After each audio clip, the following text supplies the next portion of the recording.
రాజన్న సిరిసిల్ల జిల్లా ఎస్పీ అఖిల్ మహాజన్ ఆధ్వర్యంలో గురువారం సిరిసిల్లలో జరిగే మెగా జాబ్ మేళను ప్రతి ఒక్కరూ సద్వినియోగం చేసుకోవాలని వేములవాడ డీఎస్పీ నాగేంద్రచారి తెలిపారు. ముఖ్యంగా నిరుద్యోగ యువతీ యువకులకు ఇది సువర్ణ అవకాశమని పేర్కొన్నారు. పోలీస్ శాఖ ఆధ్వర్యంలో నిర్వహించే జాబ్ మేళను ప్రతి ఒక్కరూ ఉపయోగించుకోవాలని కోరారు.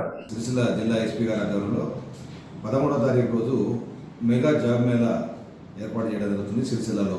సో దానికి 60కి పైగా కంపెనీస్, ఇటు మార్కెటింగ్ అయితే, సాఫ్ట్వేర్ అయితే, డిఫరెంట్ కంపెనీస్, అంటే మంచి కంపెనీస్, విప్రో, తర్వాత ఇన్ఫోసిస్ లాంటి కంపెనీస్ కూడా జాబ్ మేళా రిక్రూట్ చేసుకోవడానికి వస్తున్నాయి. కాబట్టి మీరందరూ మీ పేర్లను రిజిస్టర్ చేసుకోవాల్సింది కోరుతున్నాం.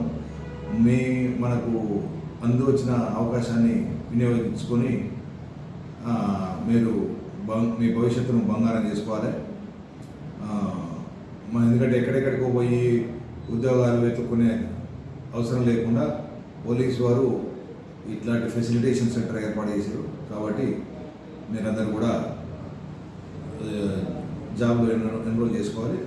దీన్ని సమాచారాన్ని మీకు, మీ మిత్రులకు కూడా షేర్ చేయడం ద్వారా ఇంకొకరికి మంచి చేసిన వాళ్ళు అవుతారు. ఇంకొకరికి జాబ్ వస్తే వాళ్ళు మిమ్మల్ని చూసి మీరు వాళ్ళని చూసి మీకు సంతోషపడవచ్చు. ఇక్కడికి జాబ్ వచ్చిన మీ వచ్చిన వాళ్ళందరూ చూసి మీ తల్లిదండ్రులు కూడా అందరూ సంతోషపడతారు. కాబట్టి ఎక్కువ మొత్తంలో పెద్ద ఎత్తున తరలి రావాల్సిందిగా కోరుతున్నాం. కళ్యాణ్ లక్ష్మి గార్డెన్స్,